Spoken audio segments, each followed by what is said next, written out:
Welcome back, Deep Review TV viewers. It's Chris Nichols here, and today we're talking about tripods, obviously. Now, we did a video that we had a lot of fun with earlier on, and that was really focusing on lightweight travel tripods. You should check that out.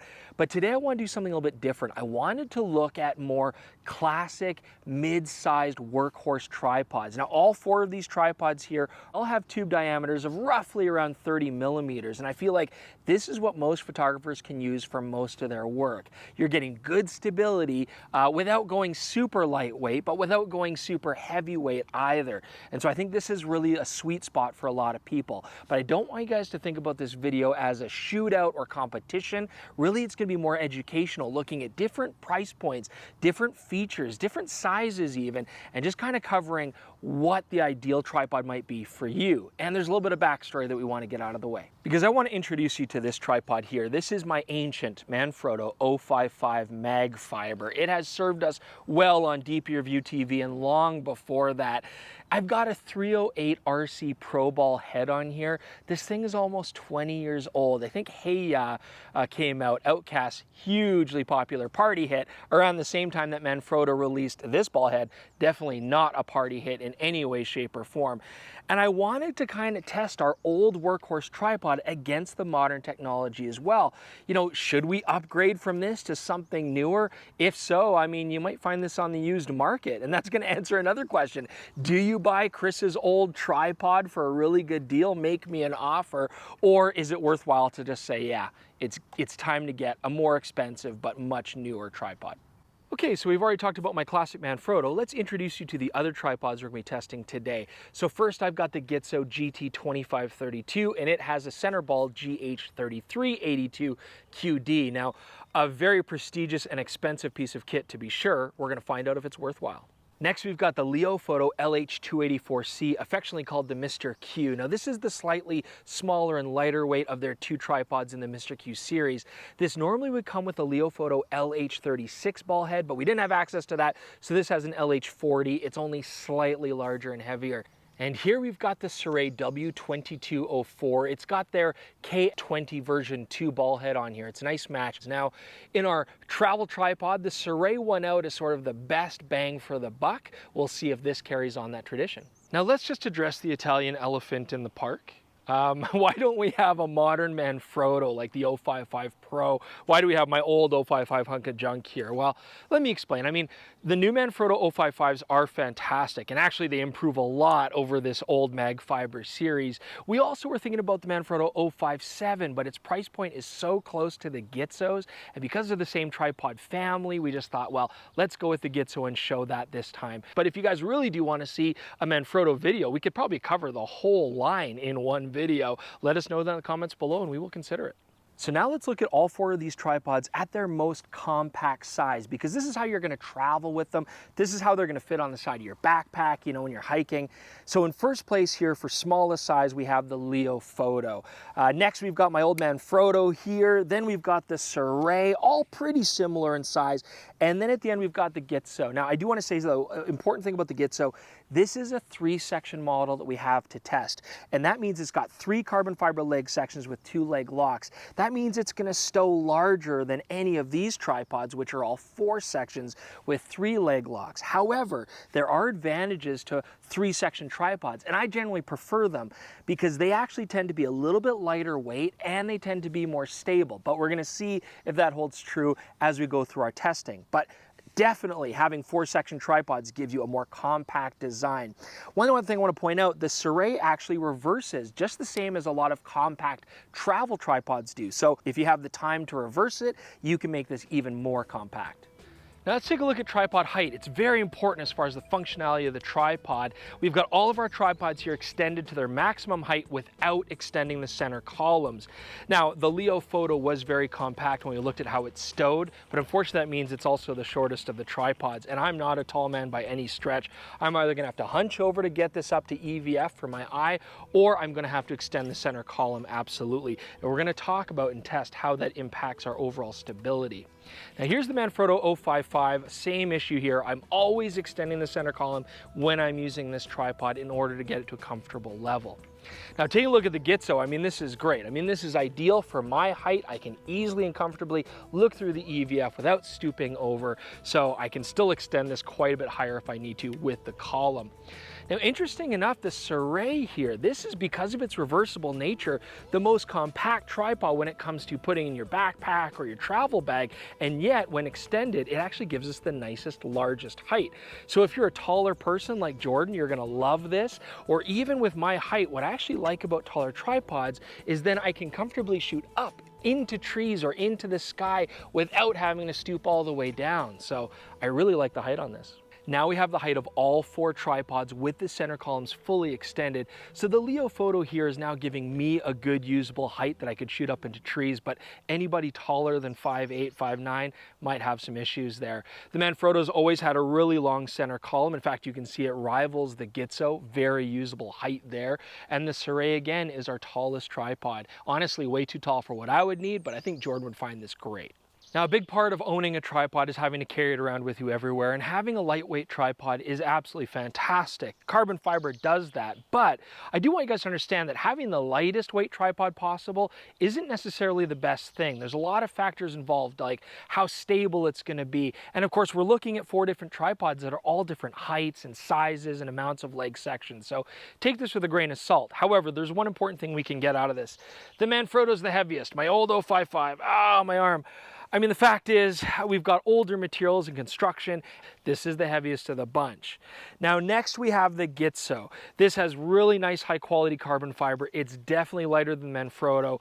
And of course, this is giving us excellent height and stability, as we'll hopefully find out here shortly.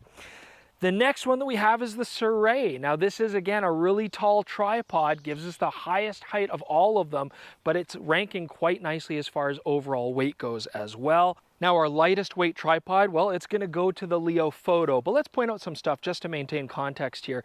This is one of the more compact tripods, and it's definitely the shortest of the tripods, but it is also substantially lighter weight than the other ones that we're looking at. I think a big part of that, and a big part of the price of this tripod, is that they're using very high quality carbon fiber. You're still getting rigidity, but it does shed quite a bit of weight. That's a big positive.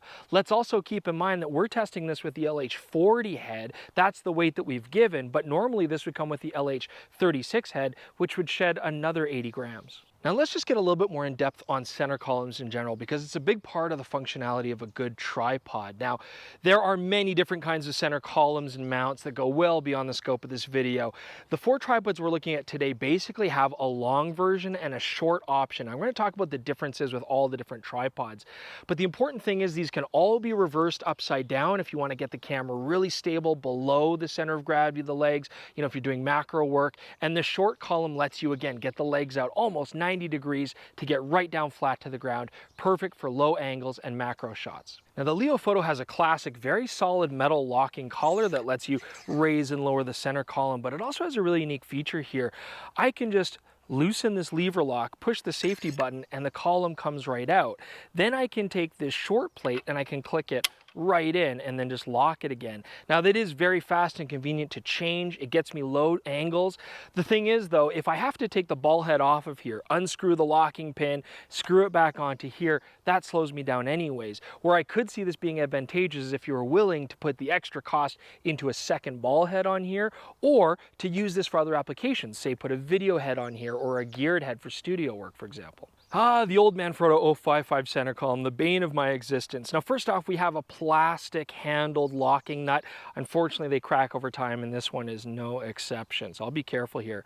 Now, why this is the bane of my existence? Because this has a versatile system, but you have to unscrew these 2 halves. I've got a short column there, and it just takes a lot of time. Jordan has repeatedly been angry at me, waiting for me to unlock it. There we go.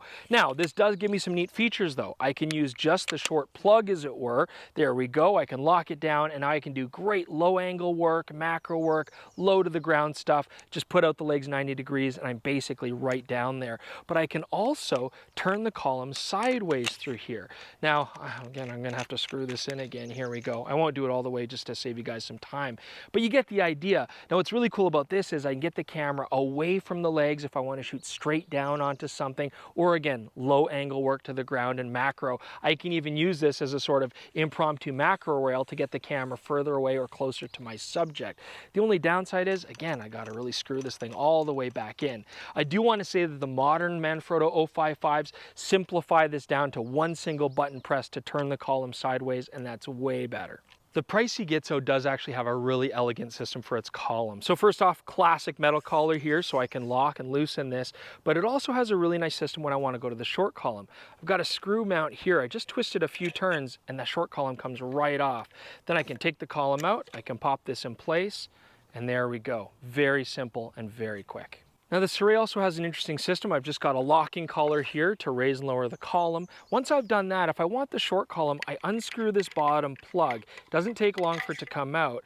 I like that it's carbon fiber, but unfortunately now I've got a lot of parts that I have to manage, and you don't want that going in the dirt and getting stuff on the threads. But once I've taken that out, I can simply remove the longer column section, put in the short column section, and away I go. I want to talk about the leg locks on each particular tripod, but before I do, I just want to mention here, most modern tripods have now gone to the twist lock system, with some exceptions, and of course my old Manfrotto has lever locks. I've used both. I far prefer twist locks. I like being able to grab them all with one hand, unlock them just a quarter turn, and then I can extend the legs, and then I can just lock them on my way back up. It's nice and easy. But I also find that twist locks are less maintenance. There's less moving parts to break. I've had lever locks lose pieces, or the levers actually crack, for example. These are very simple. Now on the Gitzo itself, let's get into these locks. They are very nice. I do like that they actually have a rubber O-ring at the top. That should keep a lot of gunk and moisture out of the internals of the legs. I also like that the shim inside is now a one-piece shim. It's all one piece, not two separate pieces. I find that that's definitely stronger, doesn't break. You don't have to worry about losing individual pieces.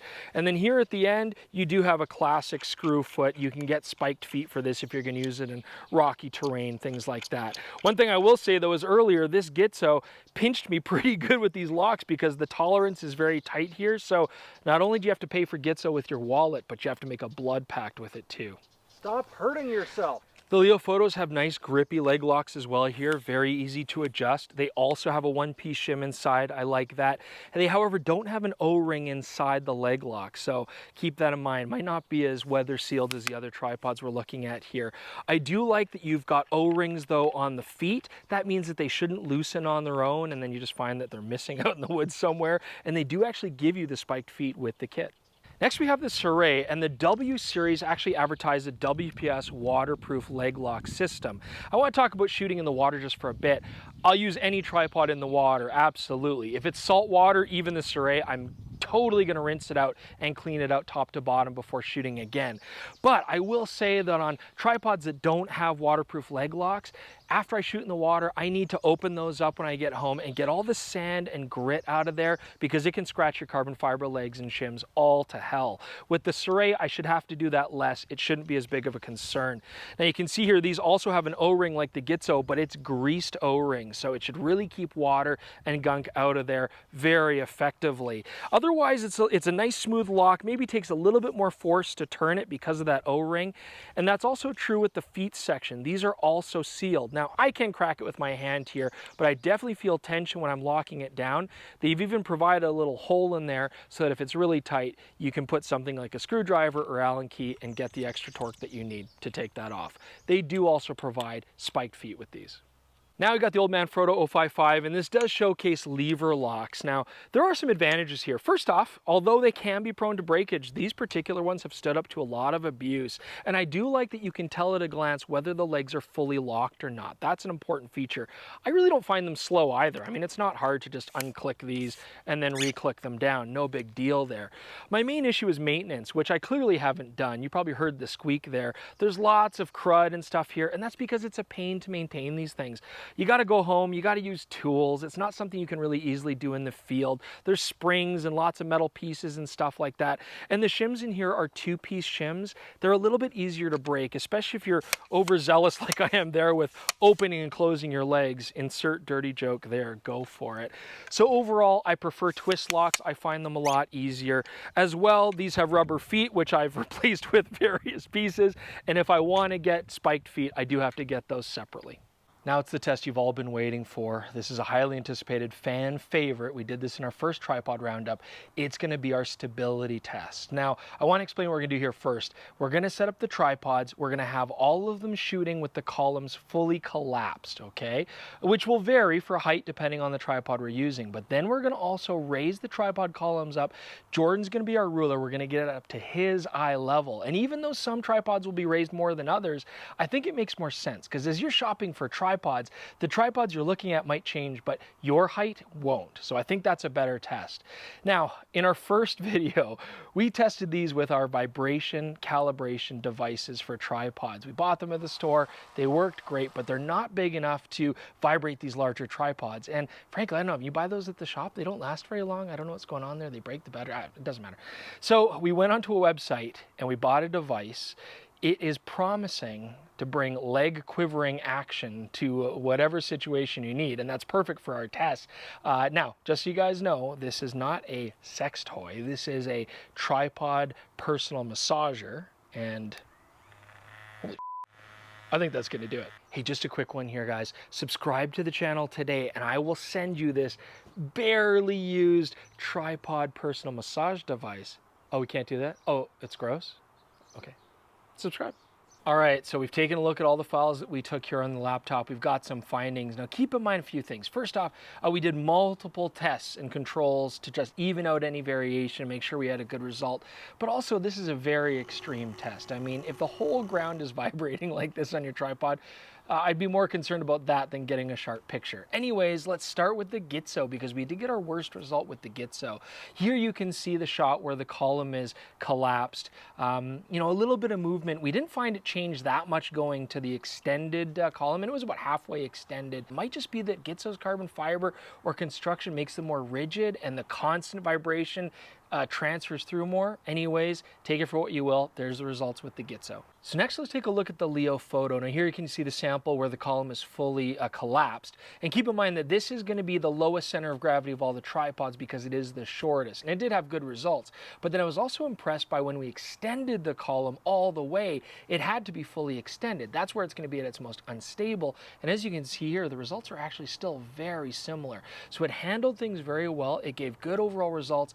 And keep in mind that this is also way lighter than the other tripods, and generally weight does add to stability. And another surprise, because now we have the Manfrotto 055 mag fiber. I mean, even though it's a really old tripod, looking here at the results of the column being fully collapsed, it did a very good result. And I think a big part of that is the Manfrotto has a lot of weight, and the carbon fiber, although old technology, is very thick. Maybe that makes a difference.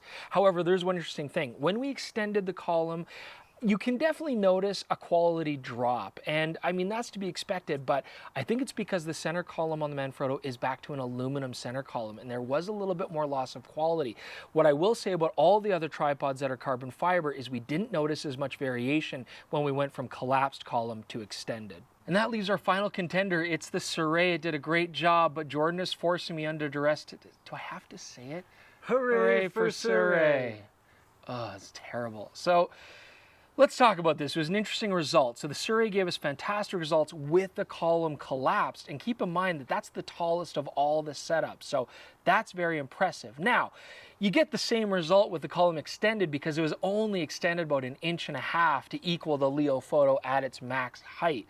But keep in mind, that means that the Sirui could go quite a bit taller, and given the results, I'm sure it would still do a very good job with that column fully extended. So overall, that's a really nice, versatile setup. And interesting enough, when we did our first travel tripod video, the Sirui also scored very well against vibrations. And with that, let's get to our final wrap up on the tripods. Oh, jeez, kill it!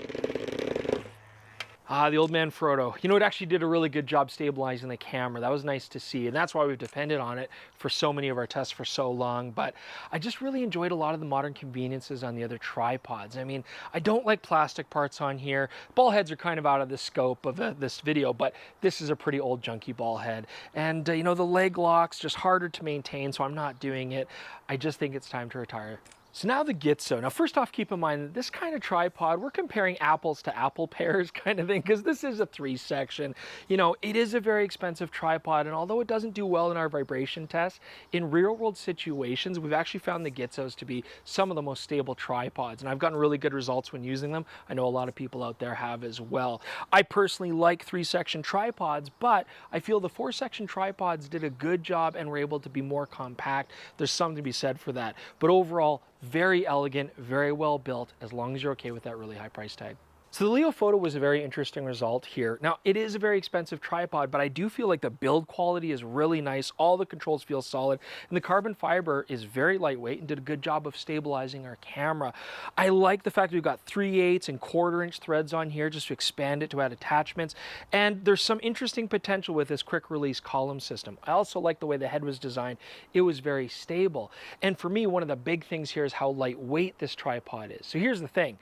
I personally could see myself using a tripod like this and enjoying the compact nature of it and the lightweight. But I'm not a very tall person, and I think that's going to be the deal breaker for a lot of people. If you need a taller tripod, this particular model is going to let you down. You might want to look at the larger, higher end version in the Mr. Q series. But if I take this, I know Jordan will never be asking to borrow it. And so we're left here with the Sirui, and that kind of gives us the same result that we got last time. The ball head is, you know, it's fine, it works, nothing fancy, but everything else seems well built and solid. And yet this tripod gave us excellent stability. It also gives somebody good height and versatility. And the waterproof leg locks are nice if you are going to worry about maintenance. It might just kind of stave off having to get in there and clean things out more often. I also love the fact that you have a monopod feature here. I mean, that's always nice to be able to take a leg off and just use as an individual monopod. So overall, for what you get for the money, this does make a lot of sense for a lot of people. Well, we appreciate you guys joining us for this video. As always with these kinds of videos, I know it'd be great if we could test out 6 more tripods with way more tests and stuff, but it just gets too tough for a video. But hopefully this does give you some insight on some of the different tripods on the market, different price points, and what might work best for you. So please leave any comments or questions below. We'd love to answer those. Check out dpreview.com for excellent articles and the rest of our videos. And otherwise, thank you guys so much for joining us. We will see you soon.